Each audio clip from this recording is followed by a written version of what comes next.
Ladies and gentlemen, welcome back to the Gooners Gone Wild podcast. It has ended Arsenal 1, Brentford nil in the Carabao Cup round 3. I almost said round of 16. Round 3. I'm here with the lads, Doc, Coach Ari, and Sammy. And we're going to give our post-match analysis of the game. But before we do that, Man City fans, commiserations. Losing in the third round couldn't be us. Couldn't be us. We're doing the quadruple. We're And now quintuple. I don't think this is I don't know if this is an actual Pep quote, but it was something like somebody sent something that he was it UK sent something in the group chat about him being like Oh, hold on, let happy me with the pull this up treble. here real quick. Yeah, Yeah, exactly. yeah, Yeah. yeah. My Man Is City. that an actual Pep quote? I don't think so. I think it's something edited. But my Man City fan of a cousin was coping today, so he sent me that because I All decided to right. poke back. But it's all good. But all right, let's talk about Arsenal, Brentford. Like I said, ended 1-0. Let's talk about the first half because that's where most of the positives came from, and that's to say the least. Shout out to one of our youngsters, Segoy Jr. I'm not gonna lie, he had a pretty decent game. I mean, he wasn't very present on the ball in the second half, but that first half he was kind of cooking.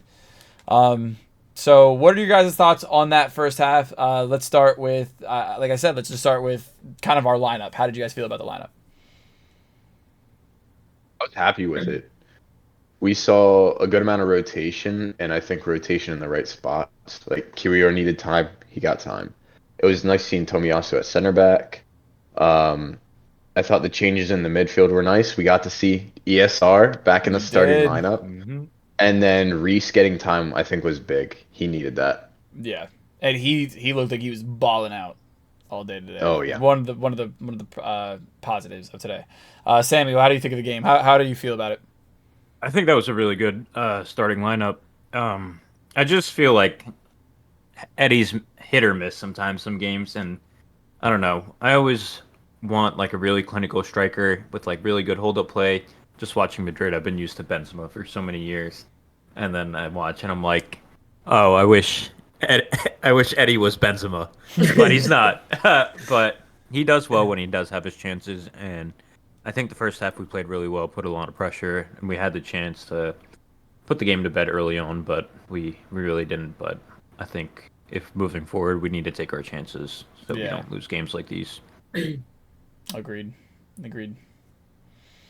Mr. Ari, how you feeling? Um, so I think as far as Brentford goes, they put out a nearly full strength squad.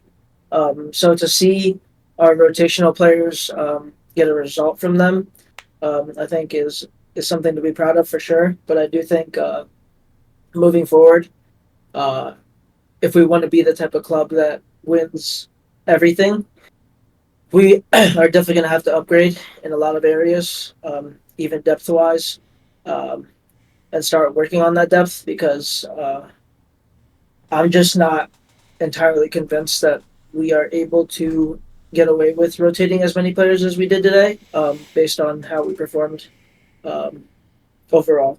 Hmm. The first half was very strongly us, but like we all saw in the second half, it kind of felt like we got peppered. So um, moving forward, I do think we need to make some upgrades Yeah, in the depth positions. So no, for sure, for sure. yeah, I kind of agree with everything, like a mixture of everything that was said. I'm glad Ramsdale got the start. I mean, granted, he didn't have a choice. Raya was ineligible for today's game. However, I think Ramsdale still would have gotten the nod. I think if Hine got the nod over Ramsdale, I think that we would then see the exit of Ramsdale in January 100%. But Ramsdale got the nod, and lads, big talking point here. I'm gonna go around the room and ask your opinions on this too. I think Ramsdale moves back to the number one, given what we saw because today he was pure class. It really looks like the Raya decisions didn't shake his confidence. I actually think he looked a little bit sharper than he did in the beginning of the season. A great game saving save, fingertipped onto the post. Um, and then immediately mocked the supporters right after while the That ball was was still my in play. favorite fucking part. This dude saves it, hits off the post, flies past him, and he just fucking turns around and looks at the fans while the ball is still in play. Cold. Turns back around and just keeps on playing. Fire. I think he's our number one. I think we see him slide back to the number one. As much sorry, my ankle just twisted and holy fuck, that just hurt. Woo! We're good. I'm dealing with a little sprain. That's crazy. Holy, all right, that just woke me up. Sorry about that, lads. All right, I think he does slide back into our starting position. Ari, how did you feel Ramsdale performed today? Yeah, I think he was definitely class. He made a lot of really good saves. Like you said, I think he definitely looks sharper today than he has earlier in the season. So I would like to see him get his position back. And I think personally, I haven't really been a big fan of Raya's distribution with his feet. I've seen him, play a lot of balls out of bounds. So um, I think Ramsdale's distribution is slightly better. Lads, I'm sorry. My face when that ankle twist is fucking. Dude, you went like red, dude. I'm crying. All right, Spotify listeners, I'm so sorry. It just gives you gives you incentive to watch the YouTube. This is scuffed. Holy shit! All right, we're just gonna keep going. We're pretending like this is the second half of the Brentford game right now. This podcast. Holy shit. But no, I agree with you. I think Rye's distribution has been very poor recently. And I saw a lot from, to piggyback off of what you're saying. I'd call it very poor. I don't know if I'd call it very poor. No, but not, definitely not as good. I'm just as saying in comparison. Been, Sorry. Yeah. In comparison. Yeah. My fault. In comparison to Ramsdale. Yeah, but bro, just shitting on my keeper, dude. I got you, Sammy. Thanks. But no, going back to what Ari and I talked about this Sunday after the Tottenham game, we saw Ramsdale use that middle channel. Ari and I talked about how Raya was not comfortable using that middle passing channel, and we saw Ramsdale go to that. And even though it's kind of like butt clenching sometimes, it worked. It was squeaky bum time. Yeah, it was cutting their defenses. It was cutting their high press. But no, I agree with Ari a lot. Now I gotta go. Sammy, I saved you for last for a reason because I know you're Raya's number one fan. So, Bro. what are your thoughts on Ramsdale's performance today, and how do you think this hurts Raya's chances? Well, it doesn't. No, I'm kidding. I just want to say Rainbow had a really good game, I'm going to be honest. And obviously, even in our group chat, I was like, all right, Raya has really good competition. I think it's good, healthy competition for our goalkeepers to have. And I agree, I think he's good at playing out the back. And maybe if we give Raya time, he'll get comfortable with it. Obviously, Brentford aren't that kind of team. So I think Rambo has had more time to adjust. But I think this is the Rambo that we saw last season come back, and I think this was a good game for him to build his confidence after a shaky start to the season. I think he gets the nod for this weekend too. I think he deserves it, to be honest. Yeah, agreed. But the biggest thing to remember is, they're both our players, and we got both of them no matter what. Yeah. So. Yeah, right. We support everybody that wears the red and white, minus Kai Havertz. So no, I'm kidding. I'm kidding. He's alone. Speak for yourself, man. But I think Rambo just he feeds off of that competition so much, and we knew if we were going to bring in another potential first team goalkeeper that could just slide right in and be able to play, he would just feed off of that. And I think this performance has shown that significantly. He came in and he was just the Ramsdale that we know from the last season. Yeah. You guys think that Arteta knows Ramsdale so well that he knows that he needs that competition to get to the next level? So he brings in Raya to push him? 100%. Yeah. And Jamie Carragher, fuck off, man. He's a prick, Did you guys see that? Calling out Ramsdale, he was like, that's whenever somebody wins an Oscar and they're showing the camera on the people that didn't win it and they're all fake smiling, clapping. He's like, yeah, that's what Ramsdale clapping up Raya making that crazy save was likening it to. And his dad actually responded to it as basically, fuck off. My son is actually a class act. He has class. And he's not that kind of guy. He was genuinely he was supporting his genuinely teammate. happy for him. So yeah. Yeah. Mm. I think a lot of the pundits are brain dead. To be honest with you, I think especially a lot of the NBC and Peacock pundits are brain dead. The CBS ones are actually pretty decent. No bias towards Thierry Henry, obviously, Mm. but I just think I agree with you, Doc. Where I mean that was They're just simply they're looking uncalled for for. something. Yeah, they're Yeah. simply Yeah. uncalled for because like if that's going to be nitpicked, then we can nitpick Carragher's career and we can nitpick the fact that he spit at a young girl while driving past someone. Like if that's where you want to like stoop down to the level of, you know what I mean? Like it's fucked up. I actually really agree because like I actually with Jamie Carragher I actually like a lot of his punditry and analysis, but like some of his comments he makes are just so strange, so Mm. strange. Like, why are we taking away from a player being a good sportsman and being a really good teammate and trying to spin it into something so negative? Yeah. Yeah, are we that diluted in sports nowadays where everyone has to Exactly. be like in competition with each other? And You know like what I mean? we saw his It's a relationship healthy with Turner. competition. We saw his relationship with Turner. Like Yeah. there was the goalkeeper union. Like they're happy. Like they're really happy for each other. They showed it. Like they like always clapped each other up or like went to Mhm. each other after big performances and like celebrated together as goalkeepers. So like I you miss know Turner, man. Fuck. they're in it Yeah. together. Like I think he really is just a class act. Mm. Absolutely. But, Yeah. Before we move on to the negatives, one positive, and this is a little stat. VK coming out with the stats, something that doesn't really happen. ESR made his first start for the Arsenal at Brentford away, and he made his 100th start for the Arsenal at Brentford away today.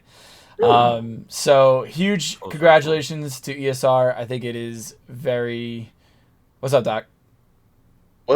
What's your jersey that you got on? Oh, Okay. what's my jersey that I got on? What's it- what's, that What's the what's jersey jersey looks that his I quite got on? nice. Oh, wait a minute. Oh, Oh shit! Yeah. What's the Smith, jersey that I bro. got? Is this They got a that's Smith a Wow. row, jersey? baby. The Smith Rowe. Sheesh. Oh my god. But yeah, no, I knew I kind of had a feeling he was gonna get the start today, so I threw that on, and thankfully we were rewarded.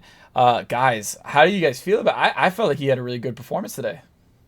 He's cooking, man. I hope he stays healthy for the rest of the season. And it was just nice to see him on the pitch, just running it down, dribbling, just that creative outlet that we need. That's like not Odegaard, so Yeah. O can rest.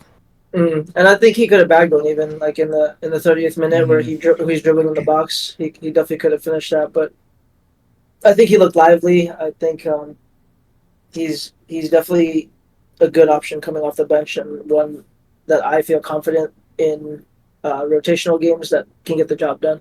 So and he's beloved. He's loved by everyone in the club and all the fans. So I'm really happy to see him play today.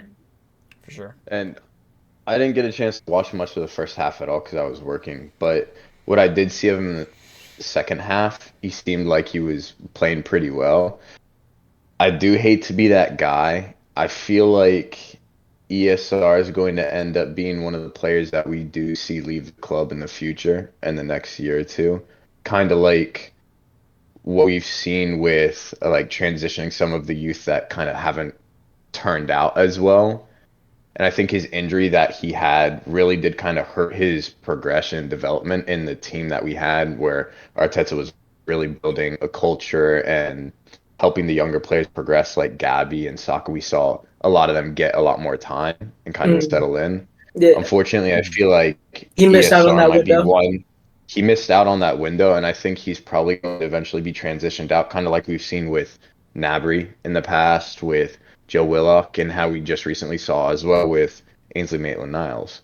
So I Mm. think we're going to kind of see that either this coming year or maybe the following if he can't get enough of a run of games and show his true form. I think we will actually see him move on from Arsenal in the future. The That's one it. thing that I think would go in his favor, though, is he's around that same age of Saka and Martinelli. Mhm. Like with Willock So he still had and a chance. yeah, like with Willock and Maitland Niles and Nabry now, like they're a little bit. I'm not saying they're old, but I'm just saying they're a little bit older. I believe Nabry's like 27 now. I think Ainsley Maitland-Niles is also I think 26, something like that. I think they're in that older echelon of players compared to the 23s and 24s. And Yeah. we know Arteta's a masterclass in philosophy and stuff like that. And I could maybe see him potentially being like, listen, the brain doesn't develop until you're 25. So if you can't get it, I'm trying to get this down in this window. And then at 25, if you're still not getting it, maybe it's time to move on, stuff like that. So I think that's going to go in his favor because I think I believe he's either 23 or 24 right now. Maybe even a little younger, maybe even 22. But I think he still has a little bit of time. But Doc, I do kind of see what you're saying with the whole, if he doesn't quite grasp on to what Saka and Martinelli kind of got a year ago, he might be moving on. This club has a trajectory right now, and it's a very set trajectory. You can see it amongst the whole entire club. We are approaching that City level of both depth, quality, consistency, where we can challenge for every single title, both domestically and in Champions League, everything like that. And I think we need that quality and depth of players that are settled in the system and able to produce consistently. I'm not saying that I don't think he can do that, because I think he absolutely can. He just needs to pick up the pace a little bit in his development, and I think he needs time in order to do that. Yeah, no, for sure. But just to move on, just to keep it going, because I don't want to touch on the negatives too much. Yeah. We do need to talk about the second half. We low-key collapsed. The second half I did catch. Yes, we did kind of collapse. And again, I'm going to stand strong on my statement that the Chelsea rejects cost us again. Because Havertz could have bagged a very easy goal. One-time it, slot it to the bottom right. I say that as if I could do that with my left foot, but I can't. I could. I wouldn't call it very easy, but definitely should have just fucking shot the ball. I think at his skill level, you put that away. You have to. True. Yeah. True. Yeah. I know Ari does 100%. I see it week in, week out. I would put Ari on the team sheet over Havertz any day. I bagged those numerous times in footy and kick around. Pro clubs. Oh, right. Sunday that too. Oh, pro clubs. Oh, yeah. But again, we saw, and we all said that we all kind of still have some flowers for Jorginho. Maybe you guys a little bit more than me, which then after I put out the podcast, I kind of sat back and was like, Jorginho literally celebrated in front of me in Washington, so maybe I should not be shit talking him. But he does have what we saw today as the odd mistake in him. And I think that's very common for players in that position. However, it just so happens that his mistakes are way more costly than, say, Rice's mistakes. We see Rice. He's got the Gerrard slip in his back pocket. He does have the Gerrard slip in his back pocket, absolutely. We saw him almost cost us a game-tying goal again today. He was caught literally on the top of the 18, and if it was a higher quality, we always make the argument, well, what if it was City? City bags that all day long. All day long. Even without De Bruyne, even without Rodri, they bag that all day long. So I think even though, yes, Jorginho has not gotten a lot of playing time, I just think I really think that our senior players have been letting us down more so the Chelsea rejects. But it's hard. But I'll let you guys. What do you guys think, Ari?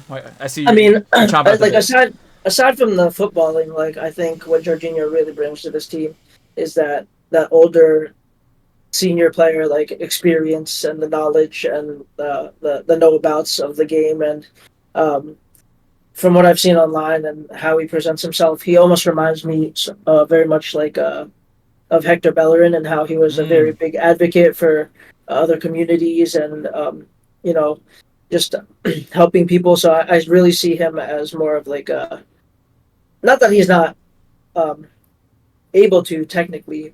I still think he's a fully able footballer. He's just he's getting a little older, so he might be slowing down a little bit. But I think he's really just there for the experience, to bring that experience and the know-how, and to guide the younger players. So I think that is the role that I see him in this team, more so than really providing on the pitch. And like Arteta said, I sent it to you guys, mistakes happen in football. It's part of the game, and everyone makes mistakes, and it's very easy for everyone else to sit here and criticize them. But we're not the ones on the pitch under that kind of pressure, and so I have a little bit more sympathy for him, and I see him as a player that I really enjoy just because of who he is as a person, more so than the footballer. Yeah. Totally. Doc, how about you? Sammy, what about you? Oh, Jorginho. Oh, Uno okay. reverse card. Yeah, Sammy, no. you go first. Yeah, I mean, it's the mistakes. Like, obviously, I'm still thinking about this past weekend because he really let up that second goal, and it's just like, at that level, and he's won so many titles, like a good amount of titles, and he's a very good DM player. But it's just like you got to be smarter than that, and that Arteta brought you in for a reason, and it's for that experience and it's for that skill, and you're making mistakes like that. That's just like I think in a way embarrassing, but I think he offers a lot to the younger players and a lot of knowledge, and I hope he continues to I guess show that on the pitch as well, because we know he has it in him. Like even in his Chelsea days, he was top class, and he was competing with Casemiro for like the world's best center defending mid True. at one That's a point. good point. Yeah, not too long ago. Yeah. Yeah, and it's just like why do we get the bad Chelsea rejects? Like look at AC Milan. Like they're thriving. They have Pulisic, they have Ruben Loftus-Cheek, they have Giroud. Like they won 3-1 today with their Chelsea rejects, and we have Kai Havertz, who shoots and is scared to shoot, dude. Like, all right, man, we're all used to rejection here at Arsenal, but like just once, I just want one good reject. We watched before you hopped on here, Sammy. Ari pulled up a video of is Kai Havertz really that bad? And it's just straight up a video of him shanking everything Oh, for touches. You remember against Fulham whenever Martinelli passed him the ball and he passed it straight back to him, but yeah. Martinelli was like almost 10 yards away from him going up the pitch. He passed it straight back out of bounds. Yep, I remember that. It's just stuff all. And it's just like, all right, at what point is it a confidence issue or a skill issue? Because Yeah. How we don't like to shit on players for stuff, and everybody makes mistakes, but it's like Jorginho's done stuff to help his case. Havertz right now hasn't been doing much to help his case. Right. exactly, Yeah. that's a good way to put it, Doc. Yeah. That is a good point. But in terms of Jorginho, I think he did play better from what I saw in the match compared to the prior match where he obviously made the big mistake. I hate to continue going back to that, but I think what he lacks, because he is slow as fuck. Don't get me wrong. I think he needs another competent center mid next to him Playing a to double get the pivot. to get the full force out of Jorginho that we can.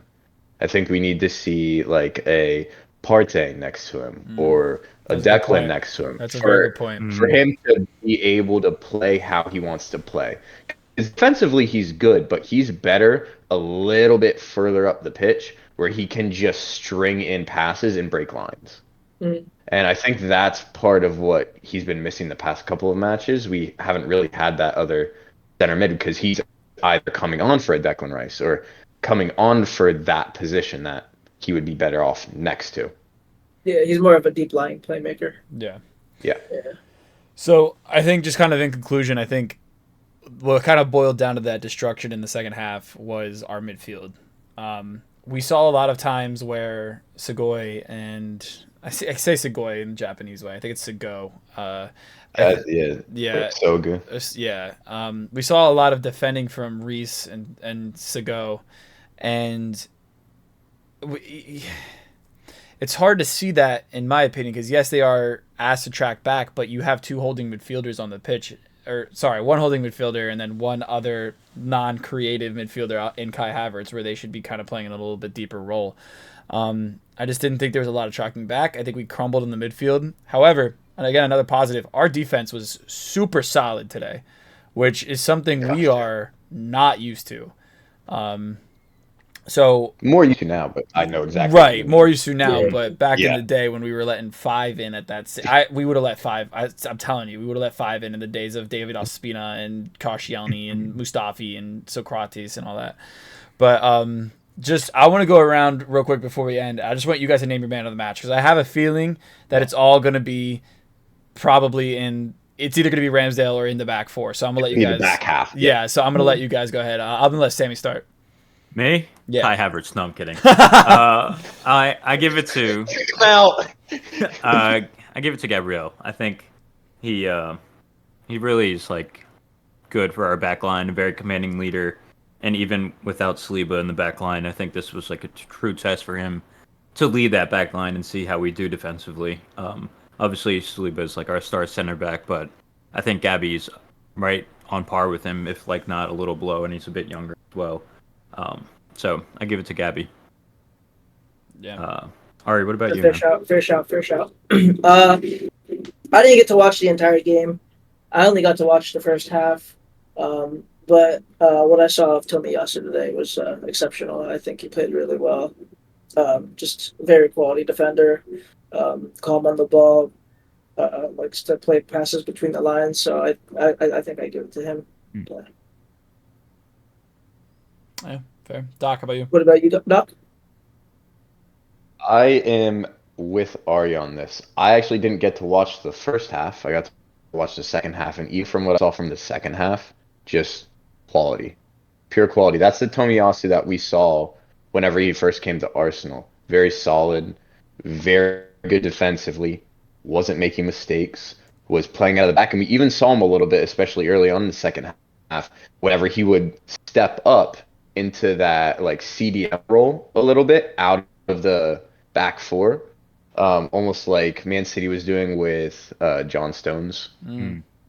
um, like stepping up into that role from the center back position. I think that I actually like him at that right-sided center back instead of Ben White. That allows to keep Ben White on outside back, right back, and I think if Tommy keeps on playing like that, that we have a very solid backup to Saliba. Mm. I agree. And What about you, VK? not to mention his two-footedness is just really, really helpful for him. Oh For yeah. sure. And yeah, it's just a really good quality for us to have in him. But sorry, go ahead. No, good. No, you're Okay. totally fine. You're totally fine. I at first, like coming right off of it, I was very fortunate enough to watch the full game because I had to pick up my car from inspection. But I think at first I was gonna give it to Gabriel.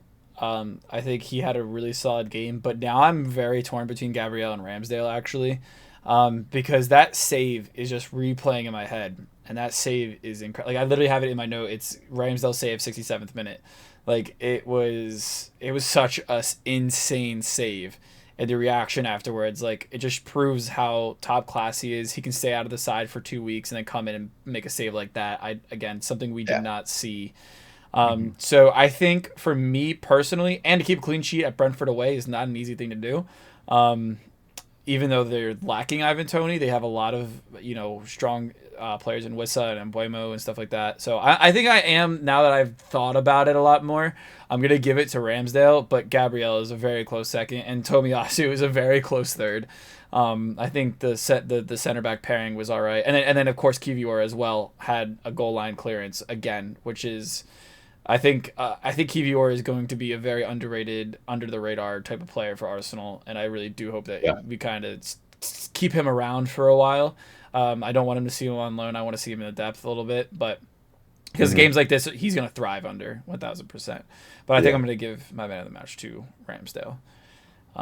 So before we do any conclusions, anybody want to add anything else? Anything want to say? I have one thing. So, because this is obviously Brentford Arsenal that we're talking about here, there's been a lot of rumors lately of Ivan Toney coming back in January and him looking to leave Brentford in his first week back in January. And there's been talks that Arsenal are very interested. Asking price right now, I've been seeing some fluctuating stuff between 60 and 80 mil. It was originally 60 and Brentford supposedly increasing it to 80 mil. Now I don't know the quality of the sources, anything like that. Obviously Fab hasn't posted really too much about it. But would you guys send like 30 or 40 mil plus Eddie for Ivan Toney? Would you 100%. buy Ivan Toney outright, or what do you think of those rumors? Does that get you excited moving forward for the season, or do you think we would actually go through and get somebody like that? Because there's talks about his attitude and like mentality being poor. And I mean, he did bet against his own side during matches, so there's a lot of stuff to talk about. I think Sammy go first because it sounded like Me? you wanted to say something. Yeah. Maybe I was just gonna say I would bet on him joining us, but I'm sure he would Yeah. too. I'll play it. No, but I think it was in the group chat this weekend.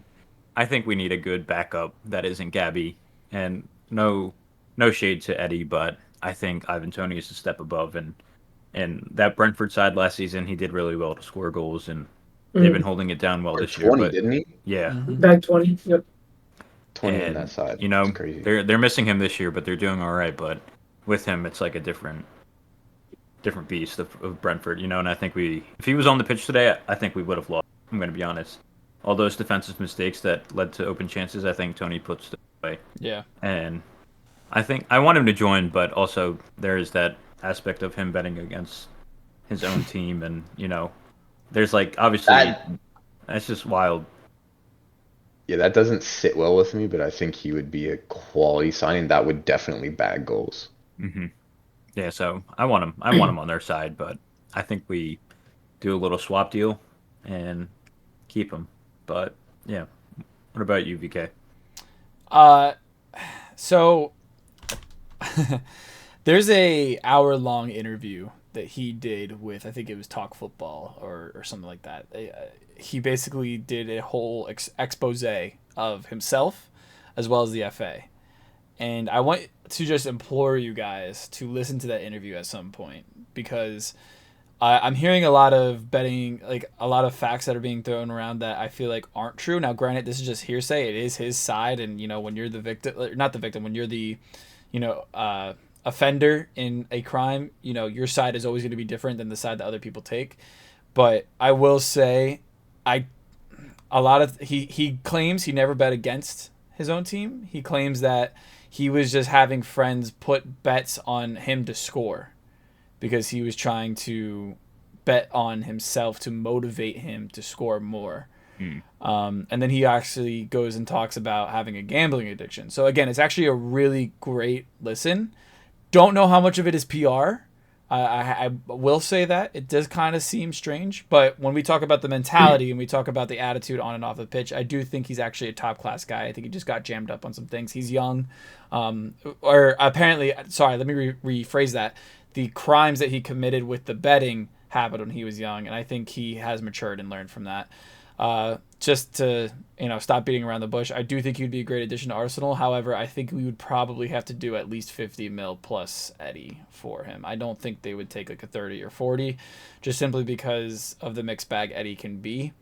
I think Eddie, once he gets a solid string in at a you know, a less intense I think club, it'd be good for I think him. he'll be good for him. I think he'll enjoy his football. But I think they're just going to demand a little bit more. So I think it would be more in the 50 plus Eddie range. So what about you, That'd Ari? be fair too. Yeah, as much as I love Eddie and the fact that he came up through the club, I do feel that he is not enough of a caliber of player that we want to get to where we want to be. And I know we said we're speaking on Ivan Toney and Brentford. Um, I do think Tony is an upgrade. And I think 60 mil plus Eddie would probably be fair. I think 50 or 60, like you said, Mark. But I have my eyes more focused on Victor Osimhen I knew it was and coming. and his We talked situation. about this so much too, And Ari. his situation. You know, I'm just hoping it's Trossard 2.0. He has a falling out with his club.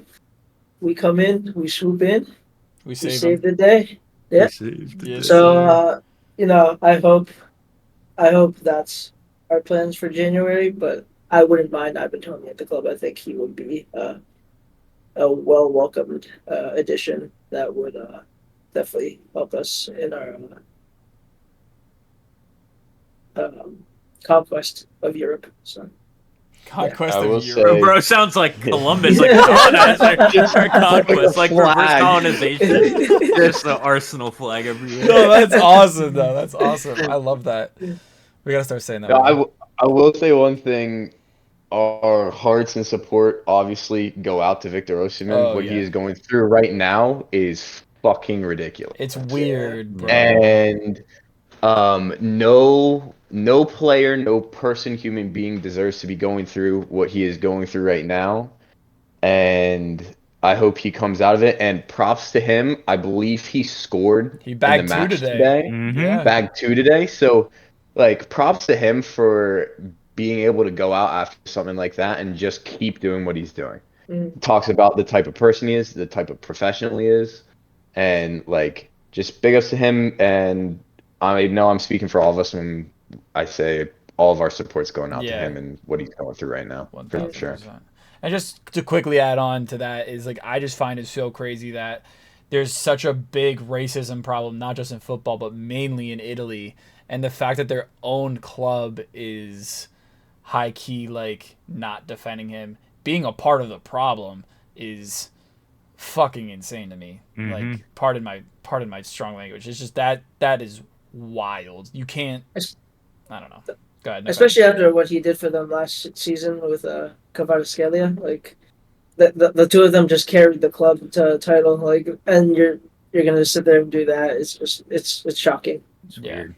That's your employer making fun of you. Not even like social media posts. It's just like not even defending you. Like you go to work and they're just like shitting on you, and you brought home a title after I don't even know how many years. And yeah, I think you should So I just hope come he's to able Arsenal. to take legal. Yeah, me too, man. Bring him to Take the legal carpet. action and get out of there. Yeah. Bring him to the carpet. Get a bag and then get a bigger bag when Edu comes knocking. But all right, guys. yeah, let's wrap it up. So that was our post-match reactions. We kind of we this is a long post-match reaction, which is totally fine. I hope you guys enjoyed. There's gonna be times where we're gonna be fighting for our lives in the DMs on our reactions, but then there's other times where we're gonna be, hopefully mirroring a lot of the opinions of a lot of the true fans out there. So we thank you guys. And we will see you guys in our pre-match for Bournemouth. Oh, Ari's got one last thing to say. Go ahead. One more thing. Shout out to Hakuna Matata for sticking around and helping us film Yes, our Yes. post-match reaction. Tuna, if you are watching this, we love you. We Shout out appreciate Tuna, you. bro. And thank you so much for supporting this pod and offering your help. Maybe we'll get you on here for an interview at some point in time. Oh, bring him Oh, on to yeah. the pod. I love it. For sure. Bigs ups Tuna, man. Bigs ups Tuna. But all right. Oh, and big up all you guys that came out from 14th Street Gooners to do interviews as well with me. Yeah. Hope to see you at more matches. Word. All right, y'all.